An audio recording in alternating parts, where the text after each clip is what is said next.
mamlukah, mamlikah, kerajaan di dalam 7 petala langit dan bumi, daripada segala yang ajib-ajib dan indah, barang yang di dalam keduanya, dan pada barang yang dijadikan di Allah Ta'ala daripada suatu dan pada keadaan hampir ajal mereka itu, yakni jika memfikirkan mereka itu pada indah kejadian barang yang di dalam keduanya, nescaya dapat petunjuk mereka itu padanya atas hikmah Allah Ta'ala dan kamal kudratnya.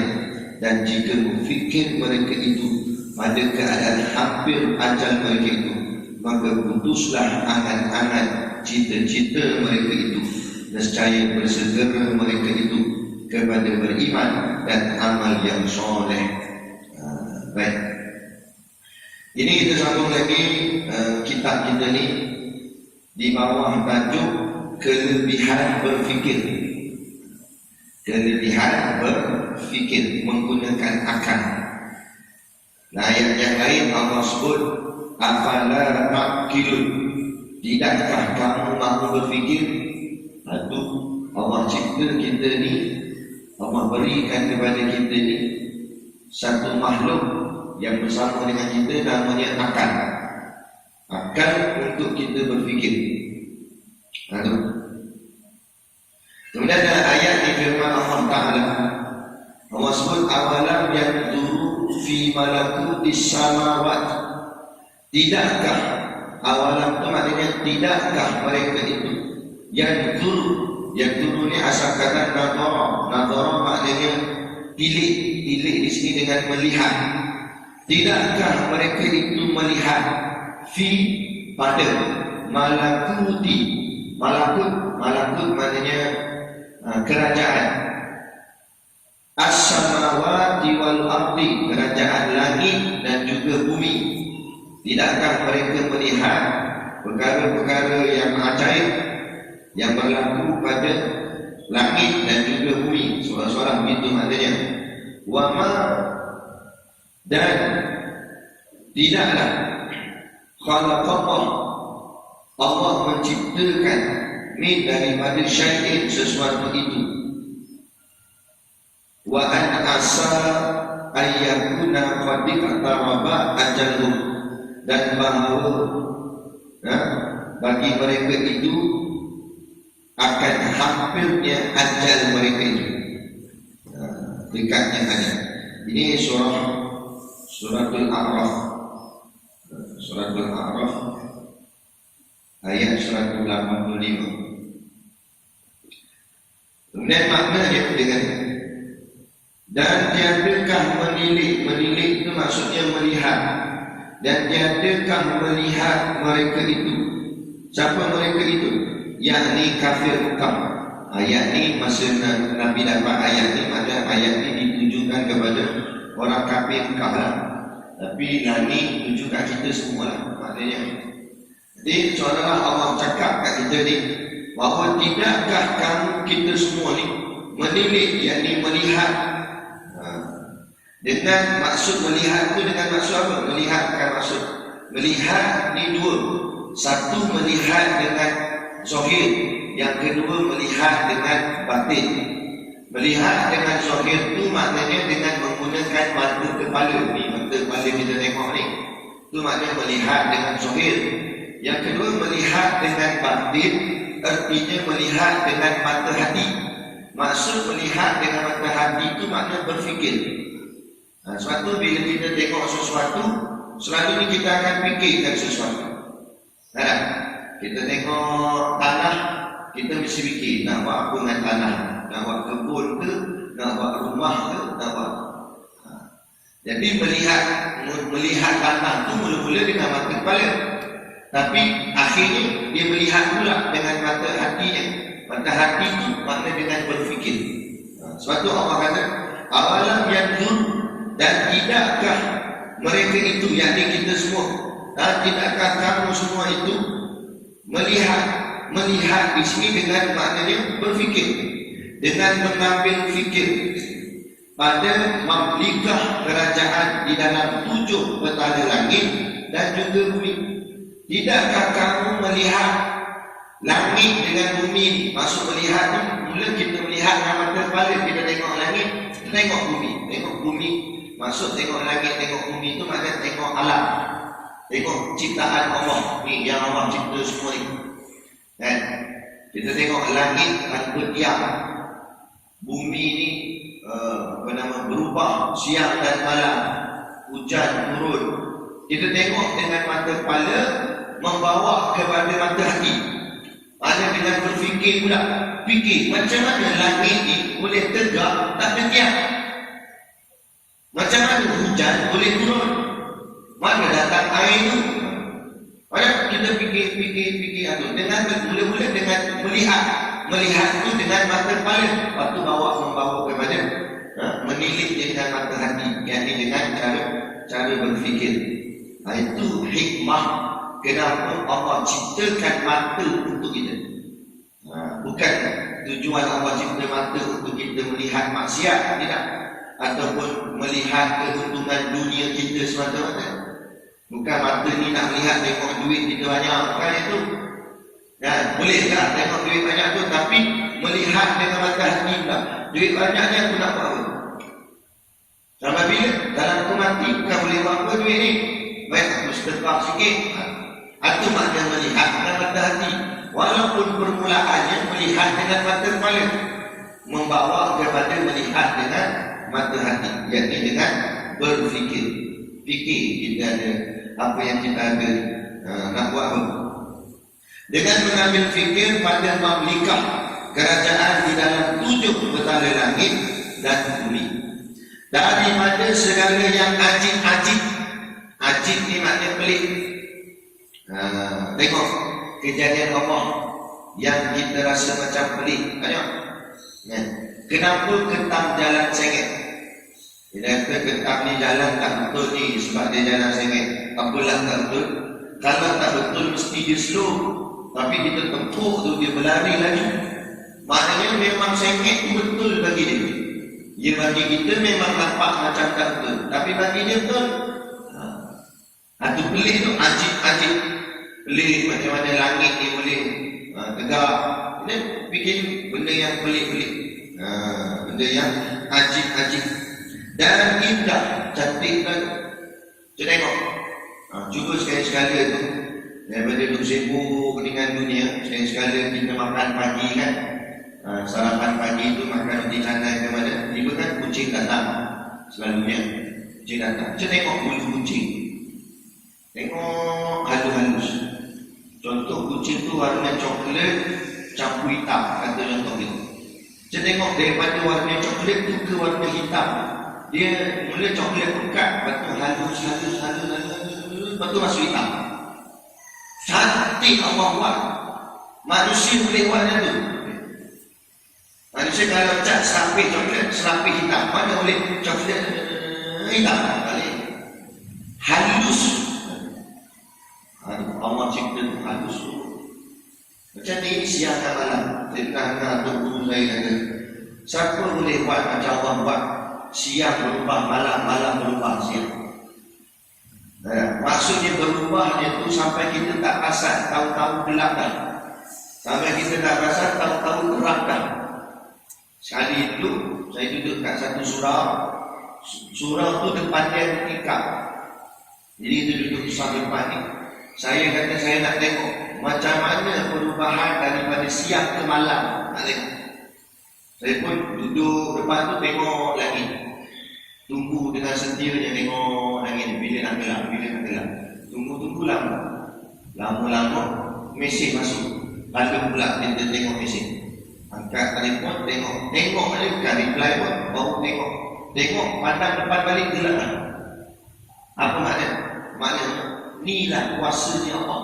Kita tak perasan, dia bergerak tu halus, tahu-tahu gelap dah, tahu-tahu terang dah. Kalau manusia mana boleh buat itu? Kita manusia tu siap untuk lampu masjid, lepas tu tutup terus. Nak buka, lepas pun buka terus. Ada tu siap main lampu terus tu. Mati tu siap tu. Kena kena lagi. Tak ada. Mana boleh orang pintu suruh mana Lampung? Itu tak ada. Tekan sekali terbang, betul. Tekan sekali terbang, buka. Itu bagian manusia. Itu lemah manusia, hebat-hebat manusia pun itu. Tapi Allah Ta'ala buat halus perubahan yang Allah buat. Sehingga kadang-kadang perubahan itu kita tak rasa. Perubahan pada wajah kita. Ya, sedar tak sedar makin tu. Jangan tengok otomatik. Kadang-kadang kita tak perasan, tapi orang lain perasan.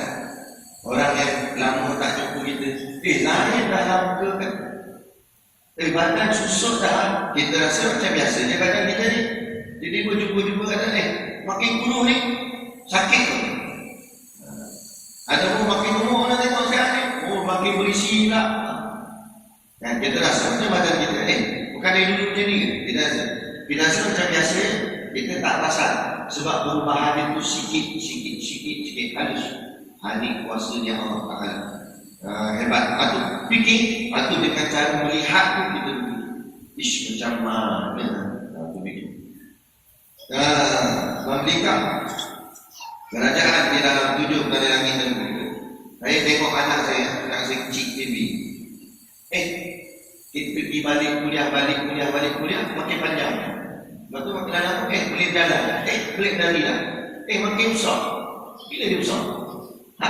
Macam mana dia besar? Dan dia nampak boleh berkembang. Tahu besar dah. Hebatnya Allah Ta'ala. Jadi kita fikir macam mana hebatnya kuasa Allah Ta'ala. Dengan cara apa? Inilah namanya menilik dengan mata kepala. Maksud menilihkan diri asli itu, tapi maksudnya melihat dengan mata kepala, membawa kepada mata hati, fikir indahnya ciptaan Tuhan. Hebat Allah Ta'ala. Siang tadi jumpa satu orang, dia ada anak kembar, 2 orang perempuan. Ini pun ajib juga. Anak dia kembar. Bila kembar, boleh dia muka sama lah. Sama. Anak kembar, muka sama. Masa lahir, muka sama baby. Umur setahun, muka sama. 2 muka sama. 3 sama. 4 sama. Start umur 5 tahun ke atas tu mula berubah. Kata ayah. Mula-mula sama sampaikan orang tak boleh nak beza. Kalau ayah pandai lah sebab anak dia sendiri. Tapi orang lain tak pandai beza sebab memang sebiji. Tapi bila masuk umur 5 tahun, 6 tahun, 7 tahun, yang seorang ni lain, seorang ni lain. Sampai bila besar, lain ke? Bentuk badan pun lain, semua lain. Pada asas sama. Kembar. Kita fikir ajib. Pelik kan? Tersabit ya Allah Ta'ala. Tak ada macam kita dengar cerita Islam Merah kan? Kita boleh habis drama Islam Merah pun juga yang cerita pelik-pelik Nabi naik langit dan apa semua. Kalau kita ngaji kitab Baitul Muqtas lagi pelik tengok dalam kitab tu cerita kan? Yang sebenarnya Nabi nak cerita, ulama tuliskan balik cerita tentang pokok Sidratul Muntaha di atas langit 7 tu. Sehingga kan kupasan ulama tak tahu nak gambarkan macam mana, kerana yang melihatnya hanya Rasulullah. Bila Rasulullah kata gitu, kita boleh pegang gitu je. Tapi kita nak cerita lebih, kita pun tak nak. Sebab kita tak pernah tengok. Nah, dikatakan pokoknya tu berbalik-balik, makna berubah-ubah. Kejap warna ni, kita tak boleh layak. Ya, pokok macam pokok lampu ke dia. Jak warna hijau, jak warna biru, jak warna merah. Tukar kan. Lepas tu pada dahan-dahan pokok tersebut ada belalang-belalang emas. Tadi kan. Macam mana belalang emas tak tahu. Sekalipun orang diterbang. Macam mana kita cuba bayang. Tapi apa kita bayang tidak setepat dengan yang sebenarnya. Sebab yang sebenarnya itu lebih hebat dari apa yang kita bayang. Macam mana? Wallahu a'lam. Sampai masa esok, hari akhirat, hari kiamat berlaku, kita akan nampak alam-alam ajaib, alam-alam gaib, alam-alam malakut, alam yang kita tak pernah tengok. Saya kata nak tunggu kiamat, ni mati besok, jumpa dah alam gaib. Kita akan bertemu dengan malaikat maut yang selama ni kita hanya dengar namanya saja disebut oleh ustaz-ustaz al-Qur'an. dalam masjid sudah sebut malaikat maut Israel, malaikat maut. Masa ni kita duduk dengar nama dia, tapi saat kematian tu, nazak tu, dia sungguh datang pada kita. Jangan lupa, tak tahu. Jangan lupa saja saya tahu, kalau saya tak lupa saya tak ada kat sini. Saya tak pernah lupa. Kalau yang lupa dia tak mati ya. Tanya dia. Macam mana lupa datang macam mana? Masuk alam tu lah. Kita yang dalam nyata ni, kita nampak jasad tu di bawah dan di tanah dalam kubur. Itu alam yang kita nampak. Alam yang dilalui, dia ada satu dimensi lain, di alam yang lain. Dia disoal oleh malaikat muka laki, kita tak nampak, kita nampak kubur je. Kita duduk atas tu, tengok batu desanya, tapi kita tahu dalam tu macam mana. Dia kena soal macam mana apa semua. Lagi sekarang ni kita dengar aja cerita ni. Tapi nanti yang kedah memang confirm, ni bukan cerita dongeng, confirm benda tu kita kullu nafsin dha'iqatul maut. Tiap-tiap yang bernyawa pasti mati. Dan kita akan jumpa apa-apa yang disebut oleh guru itu, ulama-ulama kita sebut. Macam mana rupa malaikat maut, macam mana malaikat kawan laki tanya soalan apa semua. Lah ni kita dengar je. Nah, ustaz kata kena tanya soal dia begini. Tak lalu lagi masa tu lagi. Masa tu menyesal tak sudah. Tak jadi apa. Kan ada dia suruh, ni Allah suruh fikir. Kata, tengok. Dan bumi daripada segala yang ajib dan indah, barang yang di dalam keduanya. Mana dua tu? Iaitu bumi dan juga langit. Tengok alam ni, bumi, langit Allah cipta. Hebat. Dan pada barang yang dijadikan dia Allah Ta'ala daripada suatu. Tengok ciptaan Allah. Allah cipta tiap-tiap sesuatu tu mesti ada hikmah kelebihannya. Tidak ada satu pun yang Allah cipta itu jadi sia-sia. Tak ada Allah cipta satu benda ni macam satu pasien. Semua ada fungsinya, ada kelebihannya. Contoh kata guru kami macam lalang. Tahu lalang? Lalang ni mungkin orang rasa macam dia ni macam tak ada manusia. Lalang buat menyemak aja. Mungkin lah belum jumpa. Adalah tiba-tiba para saintis buat kajian, rupa-rupanya lalang ni boleh ubah penyakit sakit jantung contoh. Tengok mana orang tanam lalang tu. Sebab kita boleh jumpa macam itulah cicak dia nama. Cicak apa macam ni? Apa tak nama dia? Pelik nama dia. Atau orang kata cicak tu boleh buat orang sakit jantung apa nama? Pakat tu cari. Potek benda nama. Ambil barang. Pakat orang pergi cari. Dan cari cicak. Benar-benar cari cicak. Sebab hidup kita ni semuanya ada rahsia-rahsia Allah yang kita tak tahu. Sama ada rahsia itu kita dah nampak atau kita belum nampak, ataupun suatu benda itu kita dah nampak rahsia dia, tapi di sebalik rahsia itu ada rahsia lagi yang kita tak tahu. Banyak lagi. Banyak lagi. Kan? Gitu. Macam-macam lagi lah. Pada nak kira contoh. Banyak. Jadi apa saja yang Allah ciptakan, tengoklah dia kata. Allah kata, tengok. Dan pada keadaan hampir ajal mereka itu. Dan tengok pula ajal kita yang semakin mendekat. Berhati tengok. Hari ini dah 3 hari bulan. 3 hari bulan 3 malam lah. Esok naik siap 4 hari bulan 3. Umpang kita buat apa tak tahu. Di minum kopi dengan kawan apa semua buat kerja lebih umpang kopi kebun apa tu perang malam. Malam esok dah. Lepas lusa pula naik pagi pula. Berapa hari dah? 5 hari bulan 3. Ketahuilah tuan-tuan, setiap satu hari yang berlalu itu tanda kita semakin dekat dengan kematian. Kalaulah boleh ditahan hari ini, kita nak tahan hari ini. Jangan tunggu esok. Tak anak yang boleh kalau esok. Kalau kita tahu mati itu dekat dah. Tapi kita tak tahu. Tapi kalau kita tahu, katalah contoh tahu tinggal lagi 4 hari.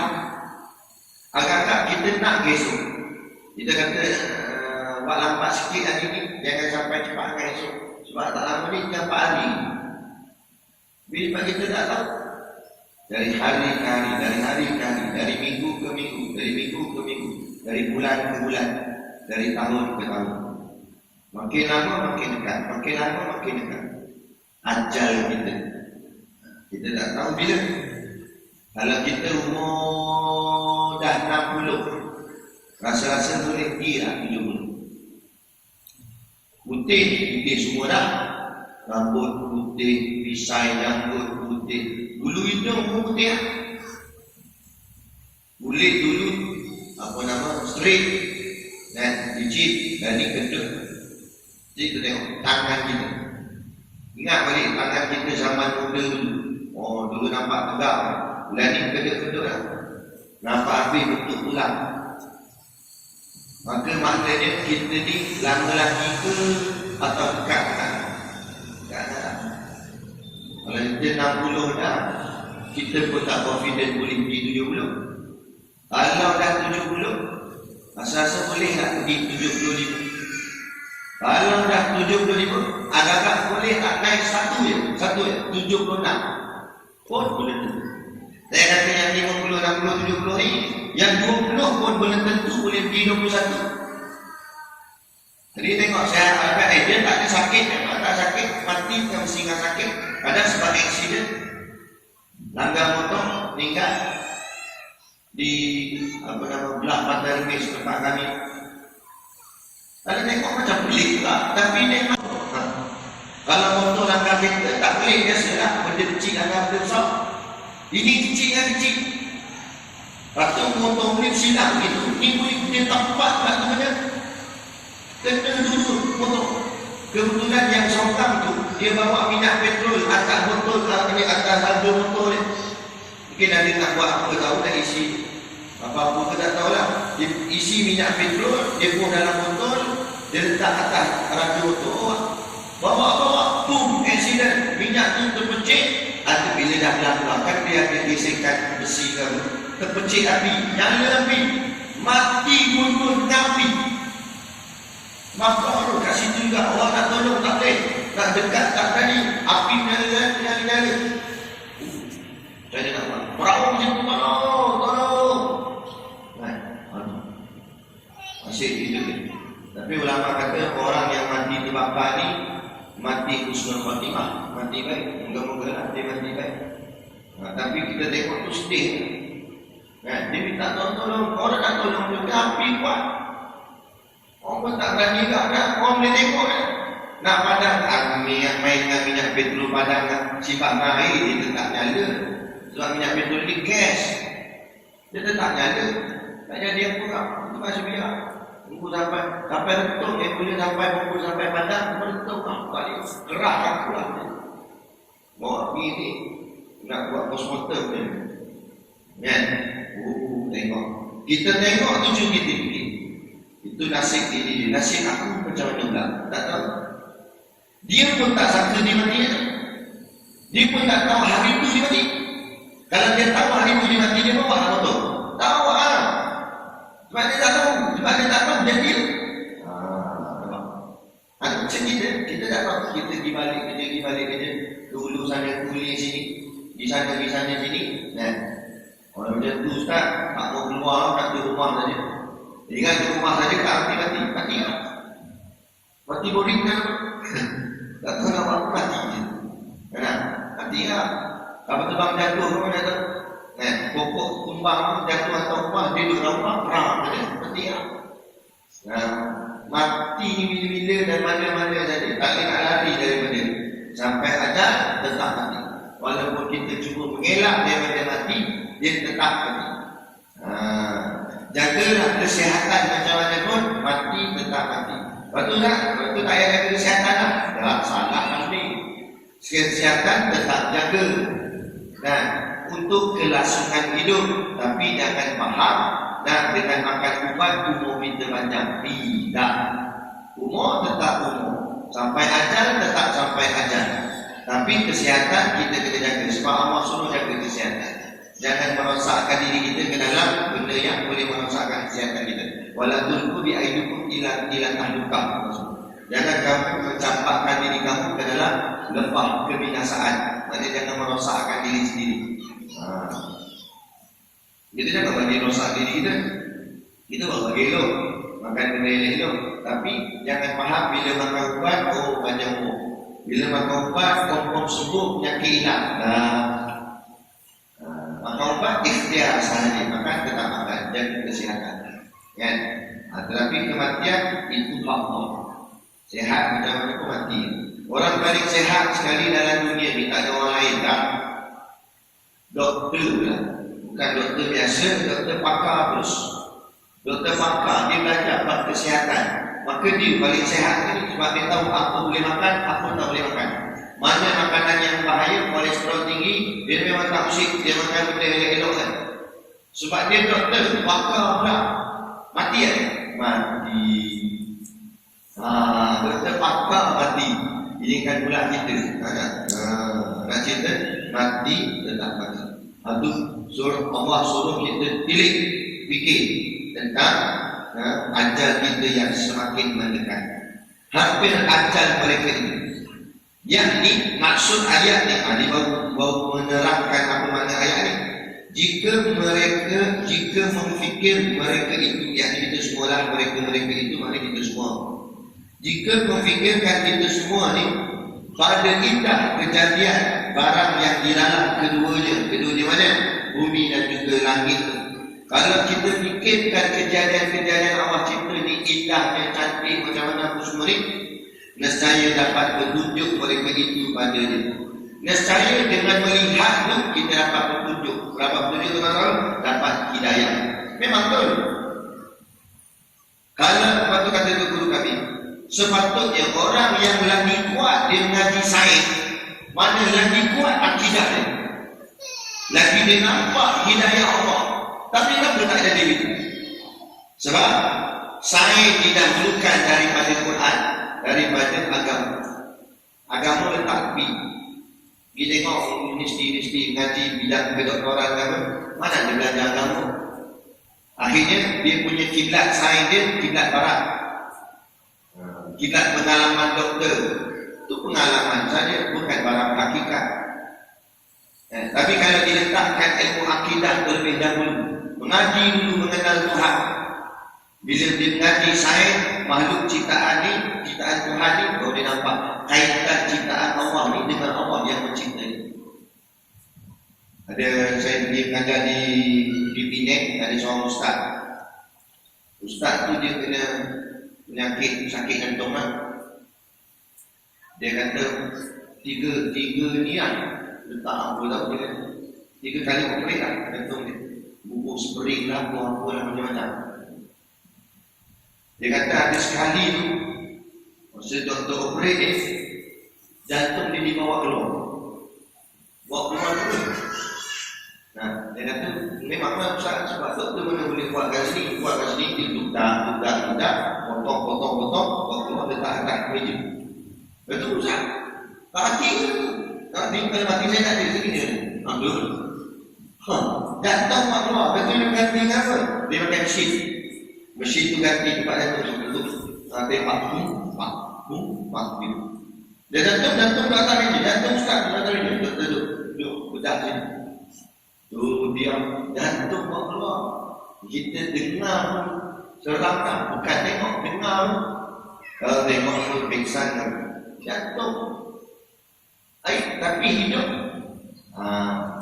Sesuatu yang menghidupkan bukan jantung. Kalau jantung menghidupkan, jantung saat ini keluar, patut hatinya hidup lagi. Yang menghidupkan itu Allah. Patut kita cakap, kalau dia mengaji sains, sepatutnya makin kuat akidah dia. Sebab dia tengok, jantung, ada jantung. Macam mana jantung tu boleh mengepak? Duk. Nah, kalau darah ni mengalir, kita boleh jawablah sebab jantung pak. Okey, tak apa jantung pak. Tengok jantung tak, macam mana dia boleh pak? Ada motor dalam tu. Pakai apa? Petrol. Apa? Belah jantung tu tengok. Ada. Macam mana berkembang, siapa yang kembangkannya, siapa yang kejutkan, sehingga dia boleh berfungsi sebagai pump untuk mengepam darah. Tak. Jadi dia boleh bergerak sendiri. Tengok dengan mata, tengok. Macam mana dia boleh bergerak? Cuma itulah maksudnya dengan pandangan mata kepala, tapi nilai dengan mata hati bikin. Ish, hebatnya ciptaan Allah. Bila Allah tak izin, maka jantung tu pun berhenti mengepam. Diam. Diam, darah tak jalan. Bila darah tak jalan, tak fungsi anggota badan. Tak fungsi anggota badan, mati. Menjadi asbab kematian. Doktor pun tulis mati sebab serangan sakit jantung. Sebenarnya mati sebab jantung pun berhenti. Bila doktor tak tulis sebab jantung berhenti. Jadi serangan sakit jantung. Sakit jantung itu sebab apa? Sebab jantung berhenti. Dan kan boleh berhenti. Dah masuk boleh berhenti. Itu cerita. Makanya tulis diri report medical kan, jantung berhenti sebab kematian, jantung berhenti. Lepas tu dia tanya pula, sebab berhenti? Sebab Allah suruh berhenti. Lepas tu dia kata, bawa nama akidah. Sebab Allah, segala-galanya Allah. Lepas tu kalau dia mengaji sains, patut dia nampak Tuhan. Allah Subhanallah, hebat. Tiba-tiba dia mengaji sains tapi tak berkiblatkan agama, tak berkiblatkan Quran hadis, sebab dia tak faham langsung pun tentang ketuhanan, tak ngaji bab ketuhanan. Dia sibuk mengaji sains orang putih itulah. Akhirnya dia nampak this is ada bakteria apa ada. Dia punya kesimpulannya gini. Ya. Kita dah jauh kita ambil nasi lemak dah. Ambil nasi lemak. Dalam nasi lemak ada banyaklah, ada nasi, ada telur, ada ikan bilis, ada sambal. Banyak kan? Kita ambil salah satu sambal. Dalam sambal ada apa? Ada minyaknya, ada cili apa semua. Okey, kita ambil cili pula. Dalam cili tu ada apa?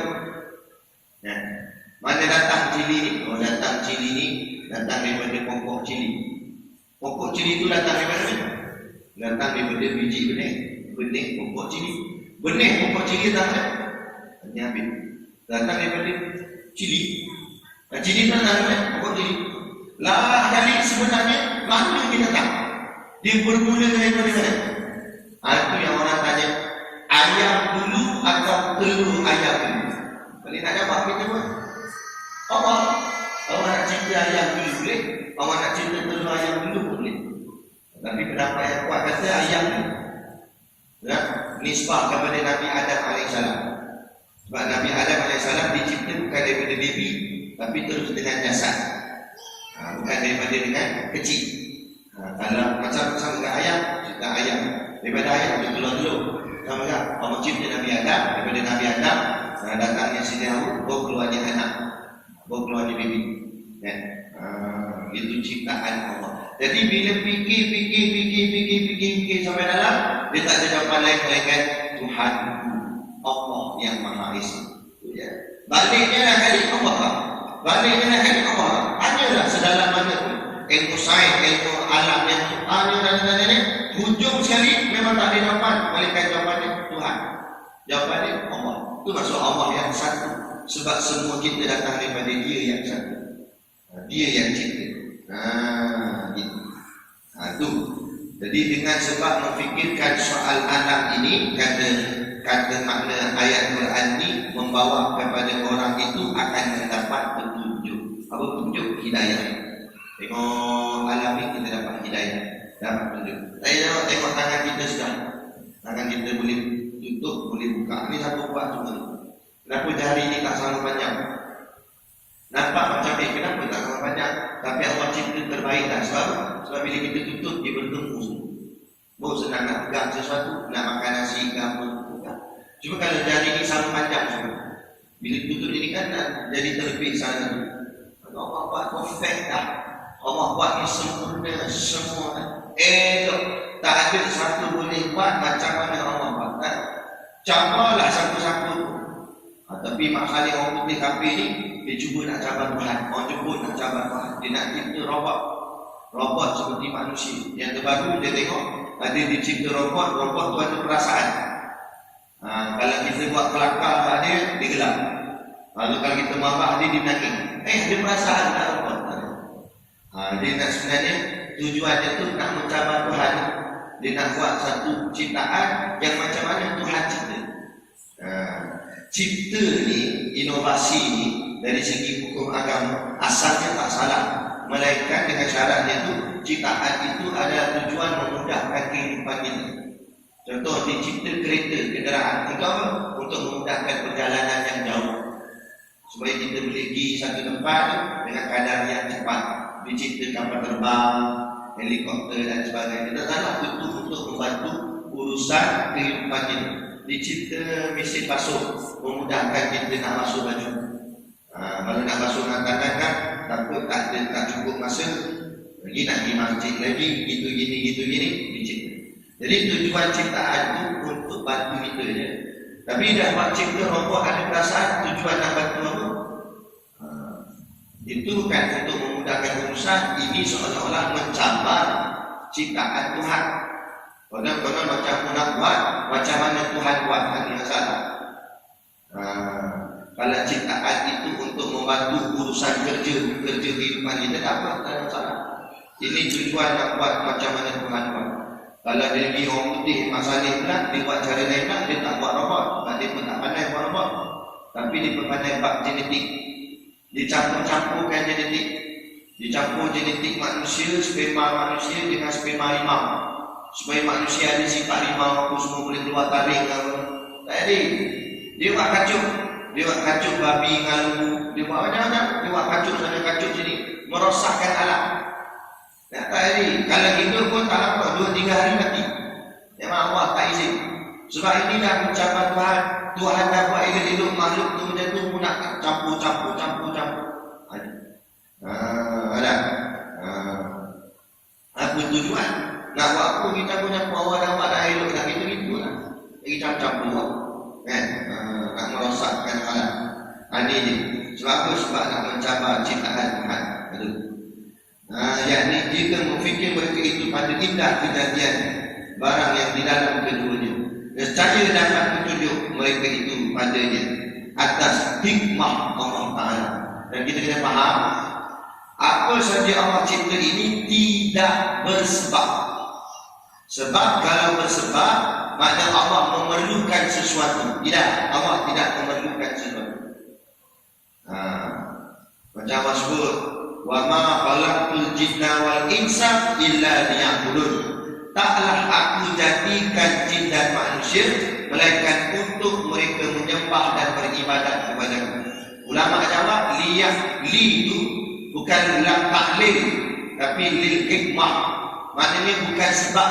Tak adalah maksud ayat itu bukan taklah aku ciptakan jin dan manusia sebabnya untuk mereka sembah aku. Bukan sebab. Cuma hikmah dipanggil. Apa makna hikmah? Kelebihan. Allah cipta manusia dan jin, kelebihannya untuk mereka ni lebihnya sembah aku. Kalau mereka tak nak sembah aku pun, aku sikit tak heran. Soalan maksudnya. Sebab Allah bukan bergantung kat kita. Kita yang bergantung kat Allah. Kita semayang, siapa dapat pahala? Allah dapat pahala ke kita dapat pahala? Kita dapat pahala. Allah bukan dapat apa. So Allah tak perlukan apa-apa. Kita semayang, siapa yang dapat masuk syurga? Allah masuk syurga ke kita masuk syurga? Kita masuk syurga, Allah masuk syurga. Apa? Syurga tu Allah yang buat. Allah tak heran sikit lebih pada syurga Allah Ta'ala. Jadi Allah tak perlukan kita, tapi kita lah yang memerlukan Allah. Jadi kita buat ibadat ni kerana Allah, tapi dari segi balasannya balaskan kita balik sendiri. Jadi kalau sama dengan orang lain masuk neraka, masuk neraka salah tu sendiri. Sebab Allah yang tak nak buat ibadat. Jadi kalau kita nak kejayaan kat kita sendiri usaha. Kita sendiri buat ibadat, buat kebajikan, buat amal kebaikan, barulah boleh pahala untuk kita sendiri. Kita jenis balok liat, pahala pun balok liat, pahala pun kurang. Anak buat lawan pula hukum Allah, tanggung sendiri. Kata guru kami, berani buat, berani tanggung. Kita nak buat apa buat. Atau ada seorang ni guru kepada guru sidik tau. Guru dia nama Tuan Guru Haji Wan Ibrahim, singkat panggil Tok Guru Wahid. Tok Guru Sidino cerita kat saya tak pernah jumpa pun Tok Guru Wahid sebab dia meninggal lama dah. Tapi Tok Guru Sidino cerita kat saya, dia kata seorang Tok Guru dia ni lain daripada lain sikit. Tok Guru ni dia tak suka cakap perkataan negatif, dia semua positif. Maksud negatif tu dia tak guna perkataan tidak, bukan, dia tak pakai. Dia kalau dia ni semua benda boleh. Semua boleh. Sampai ada satu orang anak muda datang jumpa Tok Guru Wahid. Tok Guru, boleh tak saya tak nak sembahyang? Jawab Tok Guru, boleh. Awaklah tak boleh. Boleh. Tak ada masalah. Boleh. Tak nak sembahyang tak apa. Kata budak muda ni, oh, Tok Guru ni seorang apa? Tok Guru lain semua marah, kata tak boleh. Tok Guru seorang kata boleh. Bangun Tok Guru kata. Dia puji Tok Guru. Tok Guru tu jawab, memanglah boleh. Tapi hang masuk neraka jahanam, neraka sakar, kena tak balik. Mau? Maksudnya kita nak buat apa atas dunia ni, buat pi. Itu kata Imam Ghazali dalam kitabnya Ayyuhal Walad, Isma Syikta fa innaka mayyitun, kata dia. Isma Syikta apa maksudnya? Buatlah apa saja yang kamu nak buat. Hiduplah sesuka hati kamu. Kamu nak joget, kamu tak nak sembahyang, kamu nak minum arak, kamu nak main judi, kamu nak boget, kamu buat apa? Buatlah apa kamu nak buat. Fa innaka mayyitun, kata dia. Tapi ingat, satu hari nanti kamu akan menjadi mayat. Ingat itu ya. Kita nak buat apa buatlah. Tapi ingat, satu hari nanti kita akan mati. Dan bila mati, kita akan dihadapkan di muka pengadilan Tuhan. Apa saja yang kita dah buat dulu ni akan dibangkitkan semula. Akan ditunjukkan balik. Dulu hamba ni, hamba ni, hamba ni. Itu kata berani buat, berani tak. Semalam tu viral, awak tu hantar satu video kat WhatsApp, kan? Sekarang ni macam-macam pelik lah tuan-tuan, tolong jagalah anak-anak kita. Dan dalam video tu ada dua orang lelaki. Kalau dia ikut dia dengar suara tu ramai lagi, mungkin ada 3-4 orang lagi depan dia tu. Tapi dia sudut video yang dirakam dapat 2 orang saja lelaki. Anak muda tu gaya tengok macam muka orang Melayu kita. Kalau Melayu ni selalunya Islam lah, kan? Tapi tak tahu lah, mungkinlah Sabah ke dia Kristian, dia tak tahu lah, kan? Tapi memang tak patut juga. Dia pegang air. Air tu warna dia kekuning-kuningan. Dia kata dalam video tu, dia kata ini bir haram. Lepas tu dia pun minum. Sebelum dia minum tu, dia baca bismillah. Bismillahirrahmanirrahim. Minum bir, baca bismillah. Mu minum bir tu dosa lah. Lepas tu mu baca bismillah tu menghina nama Allah, menghina kalimah yang suci. Membuat dosa itu satu hal dah. Tapi korang-korang kalau membuat dosa dan lagi taubat, tapi kalau sampai tahap menghina, ini melampau. Ini melampau. Sama macam budak perempuan yang dulu. Nah, mula-mula pakai baju kurung, waktu depan halayak ramai dibuka baju kurung, pakai baju seksi dia. Kalau memakai baju seksi daripada rumah, memang ianya satu dosa dah. Tapi belum masuk tahap menghina. Itu dosa saja. Membalik taubat apa semua, Allah terima taubat kamu dan Allah sayang kepada kamu. Tapi kalau sampai tahap menghina dan elok-elokkan juga, tak sengaja buka depan halayak ramai supaya orang memperlekehkan bab aurat dalam agama Islam. Orang pun gelap tepuk tangan apa semua. Ini menghina syariat Allah. Kamu tak ni? Diminum arak, dibaca bismillah, melampau. Tu yang dalam peristiwa Isra wal Mi'raj. Nabi nampak ada seekor lembu keluar daripada lubang yang kecil. Lubang tu kecil, lembu tu keluar. Paksa-paksa yang keluar, payah lubang kecil keluar. Akhirnya dia boleh keluar. Bila dah keluar, lembu tu nak masuk balik.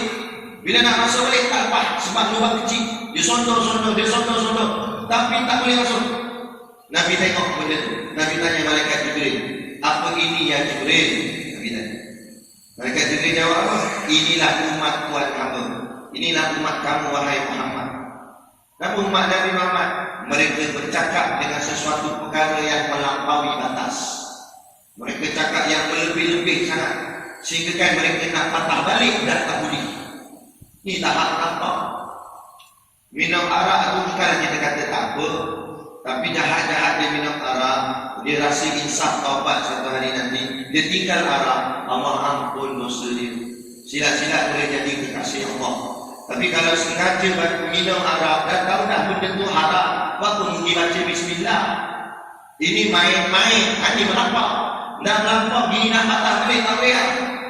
Tak boleh lah. Ibarat lembu tu nak masuk balik, tak boleh lah. Wah, ini melampau sangat. Ini anak muda kita orang Islam kita ni Allah. Tolong jagalah anak-anak kita. Apa nak dia? Lepas dia nak minum bir tu, kawan dia pula kata, ini air warna hitam tak? Dia tak tahu air warna hitam tu benda. Dengar-dengar macam dia sebut jenis tak. Tak tahu lah benda, air arak juga tu. Kita cuba hantar ini pula dia. Kawan tu minum pula yang hitam. Oh Allah. Seronok buat video siap minum arak. Minum arak ni orang dulu pun ada minum arak. Zaman 60-an, 80-an, 90-an. Adakah orang minum arak dulu? Dan adakah orang main judi? Adakah orang tak sembahyang? Adakah orang tak puasa? Tapi sekurang-kurang orang dulu buat maksiat tak bangga dengan maksiat dia. Malah disorok-sorok. Dia malu tu ada lagi. Walaupun dia tahu dia buat salah, dia buat jahat, dia buat dosa, tapi dia ada sifat malu. Malu aku buat maksiat ni, sorok-sorok lagi. Waktu dulu-dulu 3 ekor pakai helmet, main segelap. Malu tak nak tunjuk muka kat orang, aku pergi 3 ekor. Kan? Tak puasa, pakai karpet plastik wanita, takut orang nampak beli nasi. Mana malu ada, nak makan nyorok kat dalam hutang kampung sawit. Nak sorok, bukanlah saya kata bagus dia tu ni, tak bagus. Tapi nak cerita dia, malu tu ada. Sebab tu Nabi kata, malu itu, al-haya itu nisful iman. Malu itu sebahagian daripada iman. Itu tanda iman dia masih lagi ada. Walaupun dia jahat, walaupun dia buat salah, walaupun dia berdosa, tapi imannya masih ada. Apa tanda iman dia masih ada? Sebab dia masih lagi ada rasa malu bila melakukan maksiat, melakukan dosa. Tapi zaman hari ini malu tu tak ada. Oh, ni melampau. Minum arak, tunjuk kawan aku minum arak, bangga minum arak. Tiga orang kau elek kan, tak pernah tunjuk apa, tunjuk muka. Aku memang 3 orang kau, bangga. Ini melampau. Kadang ni tahap melampau ni ya. Ini itu tanda Allah tuan-tuan. Tak tahu kalau tuan-tuan rasa kiamat ni lambat lagi, saya tak tahu. Apa lagi nak dibuktikan? Padang Arafah hijau semua. Pokok semua dah ada. Kan? Tengok Arab Saudi nak buat projek pelik-pelik dah pula sekarang ni. Kan? Apa lagi yang mengatakan lambat lagi Ustaz? Memang lambat lagi apa? Kita tengok satu-satu Allah tunjuk dah kat kita. Dan dibukakan kepada kita satu-satu. Kalau kita masih lagi tak buat persediaan, ni bila-bila masa Dajjal boleh keluar, boleh muncul. Tak tahu kita dan zaman Dajjal keluar tu kita tak tahu. Dekat-dekat sangat dah. Kalau ikut kajian tahun, kata ulama, tempoh kebiasaan dibuat oleh ulama-ulama sirah, ulama tarikh 1500 tahun. Kan? Kita ni dah 1444. Nah, itu pun kiraan itu sebenarnya tidak tepat. Sebab kelebih Islam bermula di zaman Sayyidina Umar. Kan? Jadi kiraan yang tepat muhalah kita tak tahu. Jadi kiraan kita saja, tapi Allah yang lebih tahu. Kemudian pula dari sudut hasil kajian ulama, setiap 100 tahun akan lahir mujadid. Mujadid ni macam pemimpin umat. Setiap 100 tahun akan lahir pemimpin umat. Ini dalam hadis. Tahun terakhir Islam jatuh 1924. Itu tarikh keramat yang kita kena ambil tahu. Itulah tahun Islam jatuh. Khilafah Islamiah jatuh. Kita kerajaan Islam hilang.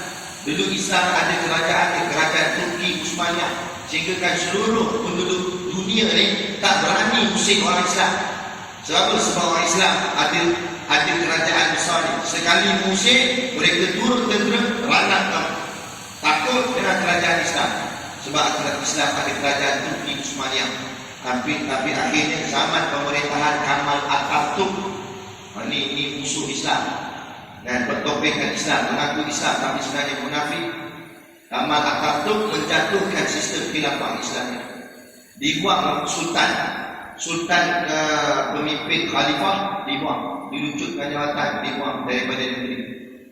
Cantik pada tahun 1924. Sebab tu kalau tuan-tuan pergi dekat Turki kan, ada kubur Gamal Atatürk, masuk pun busuk dah. Busuk kubur dia, Allah hina dia, bau busuk. Nak masuk tu kalau tutup hidung, memang busuk sangat. Kubur Gamal Atatürk Allah hina, sebab dialah punca menjatuhkan Islam. 1924 kerajaan Islam jatuh. Kemudian kerajaan Islam akan bangkit semula 100 tahun selepas itu. 100 tahun selepas itu kalau dicampur dengan 1924 bila? 1924 campur 100. Jadi berapa?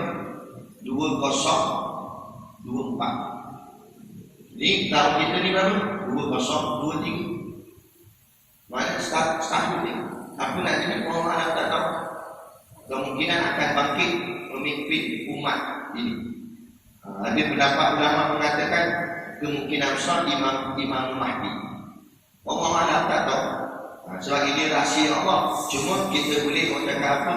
Menilai. Sebab tu Allah suruh pilih, Allah suruh kamu tengok apa yang aku buat. Allah bagi tanda, Allah tak bagi tanda. Macam kematian juga Allah bagi tanda. Apa tandanya? Ubat dah mula banyak, kaki kita mula dah tak larat jalan. Itu tanda-tanda. Sama juga tanda dunia ni akhirat, Allah bagi tanda dia. Allah bagi tanda. Macam dalam hadis Nabi sebut tanda-tanda akhir zaman itu.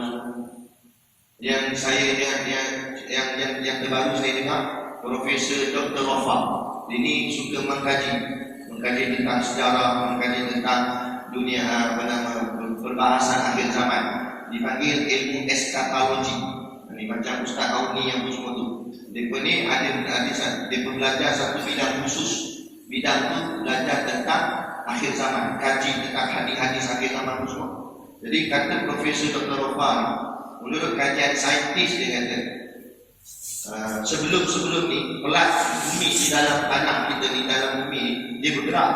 Bumi ni sebenarnya bergerak, pelat tu bergerak. Suatu bila pelat tu dia bergeser jadi gempa, sebab tanah ni di belaka dia terangkat ke atas dia jadi gempa bumi. Nah, jadi pelat ni dia bergerak. Tapi lama-kelamaan hari ke hari pergerakannya semakin slow. Makin lama makin slow. Tiba-tiba satu hari tu baru-baru ni juga kata doktor tu, baru-baru ni dia kata pelat tanah tu mula berhenti, tak bergerak terus, selalu bergerak, ni berhenti. Kemudian pula menurut kajian saintis yang kaji tu, dia kata kemungkinan besar lepas dia berhenti mungkin dia reverse, dia akan ke belakang balik.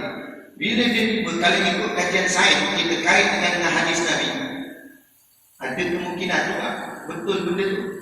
Sebab Nabi pernah sebut satu hari nanti bumi ini akan pusing terbalik.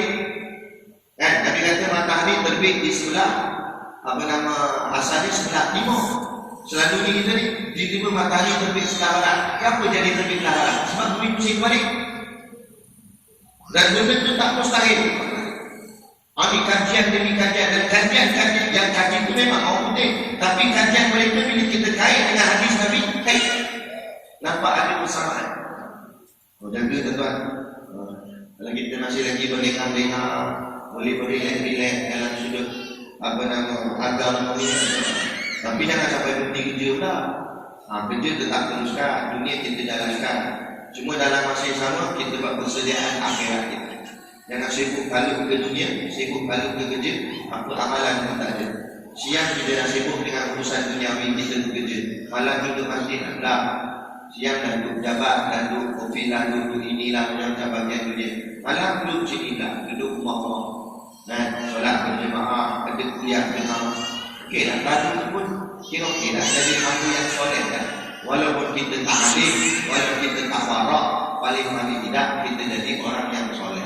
Dalam hadis Nabi kata, kalau kamu lihat seseorang itu berulang kali dari rumahnya ke masjid, rumah masjid, maka saksikanlah orang itu orang yang soleh.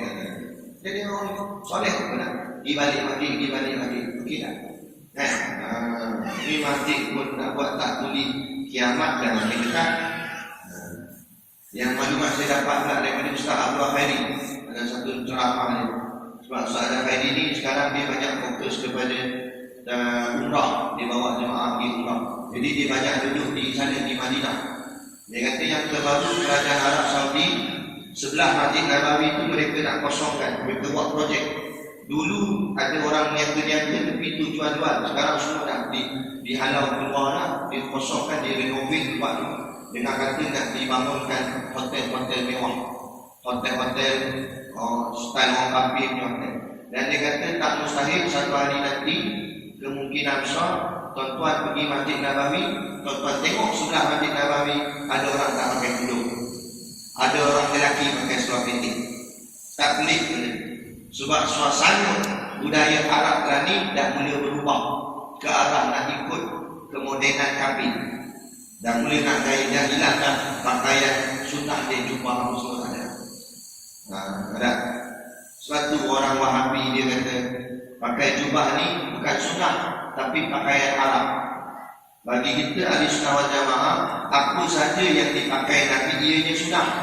Walaupun dalam masa yang sama memang waktu zaman Nabi pun Abu Lahab, Abu Jahal memakai jubah. Tapi kita pakai jubah bukan sebab ikut Abu Jahal, bukan sebab ikut Abu Lahab, kita ikut Rasulullah. Jadi apa saja yang Rasulullah pakai, ia sunnah. Tapi bagi mereka dia kata ini bukan sunnah, ini pakaian haram. Kenapa? Jadi hilang. Sebab tu dia pun tak respect pun. Jumpa ke pihak serban, dia pun tak respect. Dia pandang ini pakaian biasa sahaja. Padahal pada kita pandang ini mulia.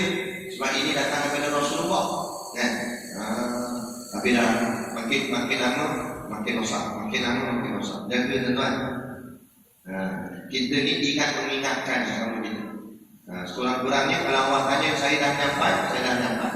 Saya dah selalu sampaikan kepada tuan-tuan. Kan? Memfikir mereka itu pada indah kejadian barang yang di dalam keduanya. Dan saya dapat petunjuk mereka itu padanya atas hikmah Allah Ta'ala.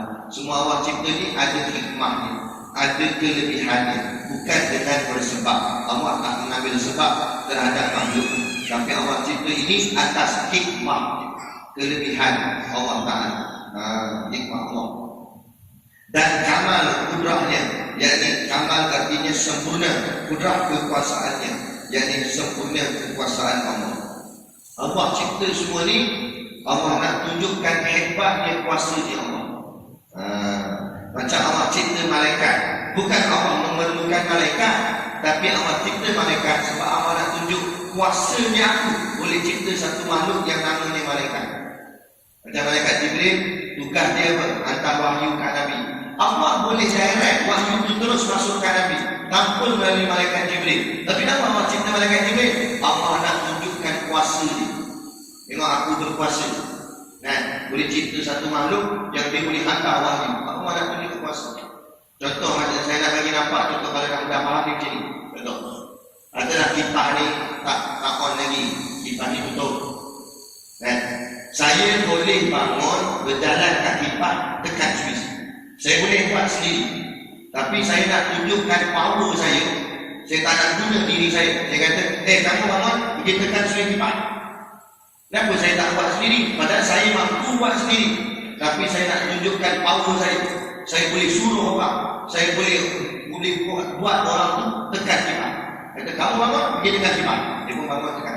Macam tu juga. Macam itulah ibaratnya. Allah boleh buat semua sendiri sebab Allah Maha Kuasa. Tapi kenapa Allah cipta makhluk-makhluk ni semua? Para malaikat yang Allah nak tunjukkan kekuasaannya. Yang dia boleh buat. Ini makhluk macam ni, dia boleh buat macam ni, boleh buat. Allah nak tunjuk kehebatannya. Supaya apa? Bila kita tengok, kita nampak keagungan Allah. Tengok hebatnya Tuhan aku. Boleh buat macam ni, boleh buat macam ni, boleh buat macam ni. Gitu.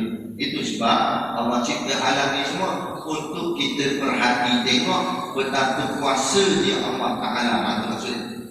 Dan jika memfikir mereka itu pada keadaan hampir azan mereka itu, dengan tengok alam tadi, kita akan dapat petunjuk nampak Allah lah Tuhan kita.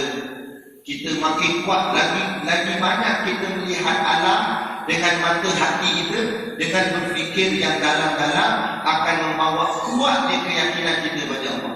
Makin yakin kita dengan Allah, makin kita orang cakap taat dengan Allah Ta'ala. tadi itu. Tapi pula ada kata, kalau mereka itu melihat pula ajal mereka itu yang semakin mendekat, pada keadaan hampir ajal mereka itu, maka putuslah angan-angan cita-cita mereka itu. Yang kedua pula, tadi tengok alam. Yang kedua, tengok pula ajal kita makin dekat. Dengan melihat ajal kita yang semakin dekat, dia akan menyebabkan kita terputus angan-angan. Terputus angan-angan. Impian lebih-lebih. Kita bakal mencipta kereta terbang. Kereta terbang. Dunia nak kiamat dah langsung sibuk dengan kereta terbang. Bila ingat pada mati, nak fikir kereta terbang ni tak? Kita kerja ni, bahagian kelangsungan hidup dia tak sah over pula. Nak buat lebih-lebih sangat tak sah lah. Bukan barang atas nama keperluan pun. Kenderaan yang ada ni pun dah macam-macam. Lepas tu fikir macam mana nak mengurangkan kesesakan, nak tambah jalan raya ke apa ke. Buatlah pengatur ni sibuk ke benda yang pelik-pelik. Benda yang pelik-pelik. Helikopter pun banyak kali jatuh mengawal kereta terbang. Jadi ini awal sebut dalam ni putus angan-angan. Bila fikir soal mati, nak angan-angan lebih. Kita hidup bagian orang cakap kelangsungan hidup sudah cukup makan, cukup minum, jadi ya. Tak payah nak over-over sangat. Gitu. Sebab apa? Dengan melihat kematian yang semakin mendekat. Lihat kematian kita dah makin dekat. Memang betul kalau kita tahu mati kita bila sudah. Gigi cek doktor kata berdasarkan rekod kami yang lepas-lepas, orang yang sama penyakit macam encik ni selalunya 3 seminggu ya. Dengar minggu merebak dulu minggu balik tu monyok tu slow jalan. Nak kerja pun tak larang, pergi kebun tak larang dah angkat, tak larang nak jalan minum banyak minum. Mulalah nak pegang Quran, nak pegang tasbih. Tiba-tiba pihak hospital telefon, ni Encik Azhar.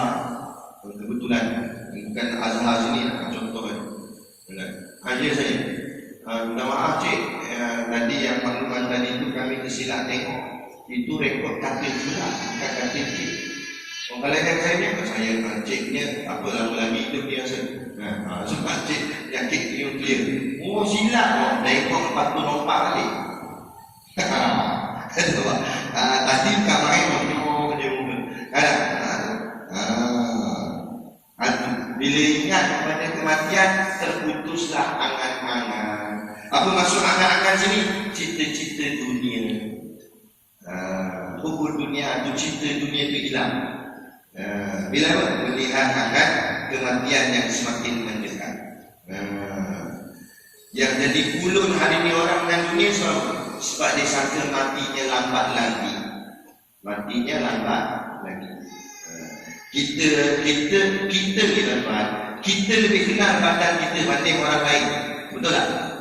Sebab kita pernah hidup di zaman muda, kita kuat, cergas, itu boleh, ini boleh. Tapi kau lama naik umur ni, kita sendiri rasa kita dah semakin lemah. Badan tak larat dah. Buat kerja sikit memang penat. Saya kata nak berlari, berjalan pun kadang-kadang penat. Nak angkat barang-barang pun kadang-kadang nak angkat ni tak larat. Kita pun tahu dah diri kita tu macam mana. Kita lebih tahu. Kadang kita tahu, kita batuk-batuk, kita rasa macam dada kita sesak. Kadang-kadang kita rasa macam ada sakit bahagian ni. Walaupun kita tak cek lagi medical check up, tapi kita rasa perubahan pada badan kita tu, kita tahu dah mesti ada something wrong dalam. Mungkin aku ni ada penyakit. Apa tanda? Tandanya aku mungkin taklah mudah. Bila kita tahu kita taklah mudah, apa? Segerakan taubat. Mana yang hutang-hutang dengan Allah, segerakan. Kalau ada tinggal solat dulu gantikan. Kalau ada tinggal puasa, gantikan. Buatlah apa yang patut, yang kita tahu. Takkan nak tunggu surat doktor. Surat doktor itu kajian je. Walaupun kita kata encik sihat, tak ada sakit apa, balik-balik mati. Orang boleh buat. Jangan tunggu orang kata. Kita nilai sendiri. Kita tahu hidup kita macam mana, badan kita macam mana. Gitu. Putuslah angan-angan cita mereka itu. Nescaya bersegera mereka itu kepada beriman. Nescayalah mereka akan kembali beriman sungguh-sungguh pada Allah Ta'ala. Taubat dan amal yang soleh, dan bersungguh-sungguh dalam beramal soleh. Bila kita tahu kematian kita semakin mendekat, barulah kita bersungguh-sungguh dalam beramal. Sebab itulah minta maaf cakap tuan-tuan, minta maaf cakap. Sebab itulah mana-mana masjid, mana-mana surau, saya banyak kuliah merata tempat, mana-mana mesti yang paling ramai orang-orang tua. Minta maaf cakap. Kebanyakannya orang-orang yang kotai-kotai lama. Mana pergi orang muda? Sebab sangkaan orang muda matinya lambat lagi. Jadi apa nak amal banyak-banyak? Enjoy dulu begini. Ada pun orang yang dah berusia, dia mungkin kata mati ni dah semakin dekat. Aku tak boleh buat budak, aku nak kena beramal banyak-banyak. Sebab tu suasana makin suram jadi begitu. Yang ramainya orang yang sudah berusia. Yang bagian muda di mana? Di sono. Main motor sana, main motor sini, kumpang sini. Tapi kalau ada orang muda, sebab tu kata ulama, orang muda yang bergaya seperti orang tua itu cantik.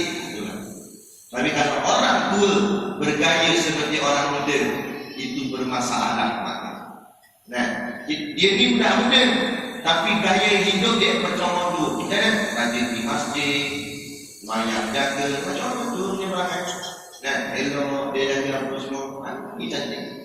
Ada pula orang tua, tapi bergaya seperti orang muda. Masjid tapi duduk lepak warung kopi, main dalam haji. Aku makan kau makan aku. Dia tak tahu malaikat kau nak makan dia tak. Dia sibuk pada dia tu. Lu sibuk. Dia tak fikir soal yang dia tu dah makin lanjut usia. Gitu. Nah, jadi ini dengan satu ayat ni saja kita hurai dekat hampir sejam lebih nak menceritakan apa yang Allah nak cerita pada kita. Itu baru satu ayat Quran, belum 6,236 ayat Al-Quran keseluruhan. Itu hebat, hikmah. Dia ini taruh saya, kalau taruh untuk guru lagi panjang lebih berat. Dengan satu ayat ni saja. Jadi moga-moga kuliah kita pada malam ni dengan pembacaan firman Allah ini, walaupun dengan satu ayat ini memberi kesan yang mendalam kepada kita dalam kehidupan kita, supaya jangan lagi kita berlengah-lengah dalam hidup kita. Sebab hidup ini kata ulama seperti ais, mau usik ke mau tak usik dia tetap mencair. Hidup itu juga mau buat ke mau tak buat ke, hidup ini tetap berjalan, setiap saat tetap berjalan, dia tak pernah berhenti. Kalau boleh berhenti tak apa, kita pause dulu, pause tekan, stop. Dan lagi kita fikir dulu, dia sentiasa berjalan. Suatu benda yang kita terlepas, kita tak boleh dapat amal. Suatu kata guru kami, bila terasa nak buat baik, jangan tangguh-tangguh, buat terus. Sebab kalau kita tangguh, belum tentu esoknya tu kita dapat buat. Kalau mati, contoh, kita terlepas sembahyang duha pagi tadi, kita terlepas sembahyang duha pagi tadi, kita takkan dapat balik duha pagi tadi. Kalau kita sembahyang duha esok, itu esok punya, bukan semalam punya. Kita dah rugi kan. Sebab tu jangan menangguh amal kebaikan, jangan tangguh. Bila terketik hati nak buat satu benda baik, terus buat. Jangan tangguh-tangguh. Sebab kita tak tahu kita sempat tak sempat di masa yang kita tangguhkan.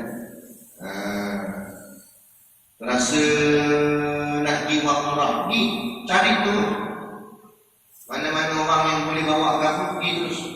Ini nantilah tahun depan lah. Kenapa apa masalah? Duit ada tak? Duit ada dah. Semua ada dah. Sudah bila nak pergi, nanti dah nak relax dulu. Nak relax dulu. Bila nak pergi tahun depan? Kalau menuju hidup pergi tahun depan, kalau tak ada dah. Lepas tu jangan tangguh. Bila dia tak niat nak buat baik, benda semua dah ada cukup, jalan terus. Sebab kita tak tahu, kita ni dijemput Allah tu bila. Kalau kita tahu tak pun senang. Gitu. Jadi kita akan ni, kita akan sambung selepas ni. Dan riwayat daripada Abi Sulaiman sabda Nabi SAW. Lepas ni Tok Syekh bawa hadis Nabi lah. Tadi dia bawa hujah ayat Al-Quran yang kita terurai tadi ni. Yang lepas ni insya-Allah kalau diizinkan Allah, kuliah kita yang akan datang pula bila lepas raya pula. Lepas raya pula kita tengok pula Tok Syekh bawa dalil hadis Nabi nak menceritakan tentang kelebihan berfikir. Dengan berfikir ni dia adalah satu benda yang baik. Suatu berfikir ini juga kata ulama ialah satu ibadah. Berfikir ni, bertafakur, fikir soal hidup kita, itu juga suatu ibadah. Jadi tuan-tuan rajin-rajin dah bangkit sembahyang tahajud. Lepas dah solat tahajud, lepas dah solat sunat taubat, tengok ada masa sikit lagi sebelum nak masuk subuh. Duduk sekejap, diam situ menung. Duduk sorang-sorang tu menung dalam-dalam. Ingat habis dosa-dosa yang dulu-dulu. Ingat kau ada tak? Ish, aku ni kan? Ish, kalau Allah tak terima taubat aku ni macam mana? Tu ingat semua. Ingat balik, tu fikir balik hidup. Balik kalau aku mati, macam mana hidup aku alam sana? Boleh selamat, tak selamat, menung. Dengan menung tu, insya-Allah dia otomatik akan keluar daripada hati kita lafaz Astagfirullahaladzim. Betul-betul ikhlas kita sebutkan, ya Allah, ampunkanlah dosaku ya Allah. Baru sungguh tu ada. Kalau kadang-kadang duduk dengan orang-orang macam ni, kawan-kawan, kadang-kadang kesungguhan dari hati itu kurang. Tapi kalau waktu sebab tu tahajud tu ibadah paling tinggi nilai pahala dia, sebab dia sunyi. Sunyi itu dia hanya berduaan dengan Tuhan dia. Itu dipanggil khalwat, khulwah bahasa Arab. Maknanya berdua-duaan dengan Tuhan dia. Untuk fikir soal diri. Itu Ustaz Ahmad Rizal. Orang tanya dia, Ustaz, dia sudah Ustaz Ahmad Rizal ni, dia kalau ceramah selalu dia menangis. Asal ceramah dia menangis. Jadi ada satu orang tanya, Ustaz, kenapa Ustaz? Asal ceramah dia Ustaz menangis. Asal ceramah Ustaz menangis. Apa jawabnya? Dia kata, memang sebab aku orang jahat, aku banyak dosa. Macam mana aku tak nangis? Aku takut Tuhan tak terima aku. Kalau aku mati Allah tak terima aku nak bawa ke mana diri aku ni? Kalau Allah tak terima, saya kata Tuhan, kita kalau balik rumah, mak kita tak terima kita sebagai anak, ayah kita tak terima kita sebagai anak. Masuk rumah, hak siapa dia? Hak anak kubi. Tak tahu nak mana nak kira. Mak aku tak terima aku, ayah aku tak terima. Itu pun beninglah kepala kita, pecah hati sedih. Kalau Tuhan tak terima macam tu dia menangis kan? Dia menangis. Ada kita mungkin orang cakap tak mampu nak buat macam dia, tapi paling-paling tak kita usahakan juga. Sebab tu duduk sejenak di tengah malam selepas bangkit sembahyang tahajud apa semua siap dah, sementara nak tunggu subuh duduk diam-diam sorang-sorang dalam bilik dan dalam suasana yang gelap sunyi, menungkan diri. Itu namanya tafakur. Suatu kata ulama, tafakur itu juga suatu ibadah. Sebab dia mengetuk hati kita. Fikir hati-hati. Barulah nilai ibadah kita akan semakin cantik, insya-Allah. Barulah kita faham kenapa kita kena sembahyang, kenapa kita kena taat perintah Allah. Mungkin sebelum ni kita buat sebab tengok orang buat, kita pun ikut buat. Kita tak faham, tapi bila kita menung, baru kita sedar, ya aku kena sembahyang. Kalau tak, aku yang hidup aku kat sana macam mana? Kita akan fikir, insya-Allah. Jadi moga-moga apa yang kita kongsi dan sampaikan ini memberi manfaat kepada kita bersama. Kalau tak banyak pun, insya-Allah sikit pun jadilah. Jadi cukup sekadar itu. Wabillahi taufiq wal hidayah. Assalamualaikum warahmatullahi wabarakatuh. A'udzu billahi minasyaitonir rajim. Bismillahirrahmanirrahim. Alhamdulillahi rabbil alamin. Wassalatu wassalamu ala asyrafil anbiya'i wal mursalin wa ala alihi wa sahbihi ajma'in. Allahumma taqabbal minna salatana wa du'aana innaka antas samiul alim wa tub alaina innaka antat tawwabur rahim. Allahumma ja'al dinana dinan nabi Muhammadin sallallahu alaihi wasallam wa islamana islamal muslimin wa imanana imanal mu'minin wa salatana salatal khashiin wa a'malana a'malal sholihin wa niyatana niyatal mukhlisin, wa dhunubana ya Allah dhunubal mustaghfirin, wa hayatana hayatal ulama, wa mautana bi mauti syuhada, wa adkhilna jannata ma'al anbiya'i alaihi wassalatu wassalam. Rabbana atina fid dunya hasanah wa fil akhirati hasanah wa qina adzabannar wa qina adzabannar wa qina adzabannar. Wassallallahu ala khairi khalqihi sayyidina Muhammad wa ala alihi wa sahbihi wa sallam. Subhana rabbika rabbil izzati amma yasifun wa salamun alal mursalin walhamdulillahi rabbil alamin. Amin ya rabbal alamin. Taqabbalallahu minna wa minkum. Takbir.